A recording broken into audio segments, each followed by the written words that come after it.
Hey, everybody. Hope and pray that you're doing well today as we come to our word from the Word. And today, that word is provide. Provide. Now, I don't know if you are one that plays Monopoly a whole lot, but I know just even seeing that picture, thinking about it, I never really had the patience. I guess the times that me and my brother played, or me and even our kids and our family played, we play for a little while, and then usually somebody's going to get upset. Somebody's going to, you're either going to run out of money or you're going to run out of time because, I mean, the game can go on for some time.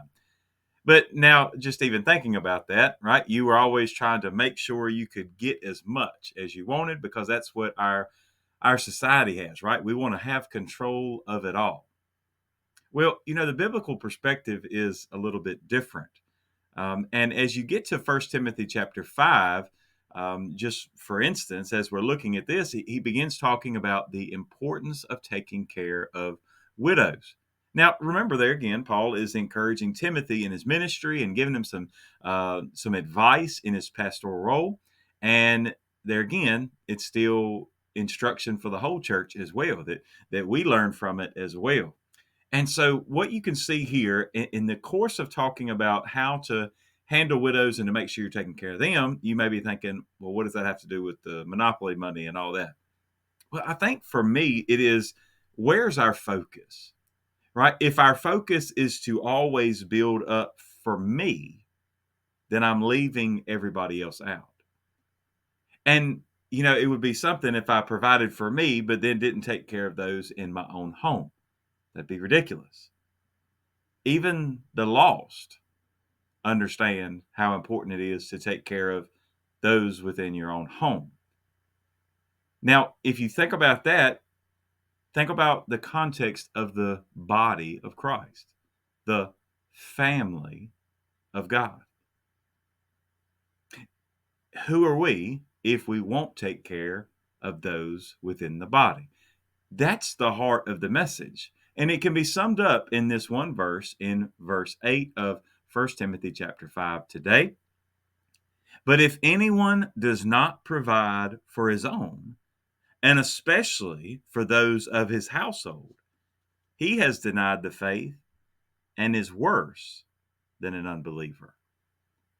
I like how one commentator put it, said, this shows us that even providing for our own house, providing for our own family, and I would venture one step further in with the context of this, providing for the body of Christ within our church. If we don't do that, we have to understand that it is a spiritual matter, not just a material or a physical matter. Again, to think about it this way, that if the lost, if those who don't know Christ, if they can look around and they know that it makes sense to take care of, look, if you're not going to take care of anybody else, you take care of your own home. You take care of the people within your home because that's who you're responsible for. Now, if we look around to the lost and they know that, then how could they ever look to a Christian who has the greatest example in Jesus Christ? And you say, well, wait a minute, Christ called people to leave their families behind. Christ called these, especially the disciples, right? Called them to leave their homes, but they were still responsible for their homes. Peter, as we know, as far as we know, the only one that was married among the disciples, he still had a responsibility to his wife. Yes, did that role change while he was gone? Yes. Did it in any way mean that he wasn't still responsible for taking care of his wife? Absolutely not. He was still responsible, just the same as we all are today, responsible for those within our house. But again, I say in the context of what Paul is talking about and encouraging Timothy in, and especially as he's talking about widows, and you read it for yourself as always, read the whole chapter so you see everything that's going on here. It's this idea of, hey, let's make sure we take care of the true widows, not just the ones who, are widows right now, but they're going to go get married again or they're young enough to do other things, take care of themselves. That's kind of the thought that they'll continue to have them get married again. They'll have a family, but really the true widows, those on up in age, and those who, especially if they don't have family, right? They don't have anybody else to take care of them. We, the body of Christ, are responsible for those within our house. See, that's not something that we like to think about because we think about, well, hey, we think more in the physical and material world, right? Now, if you live in my house, then I'm responsible for you. But if you're in another house, hey, that's on you. But this would say if you're in God's house, then we're all family.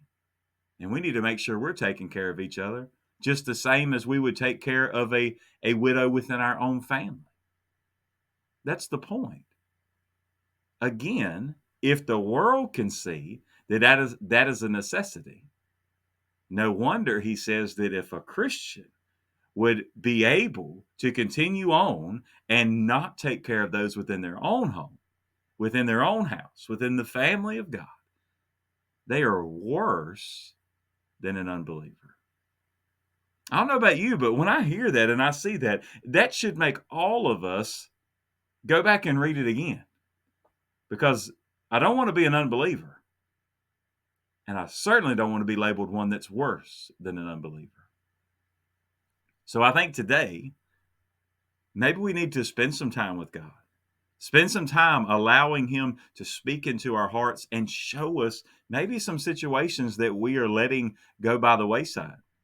Not just, I mean, look, that's something for our church to do. It's something for our family to do, but also collectively, the whole family of God to come together and say, hey, are we doing our job?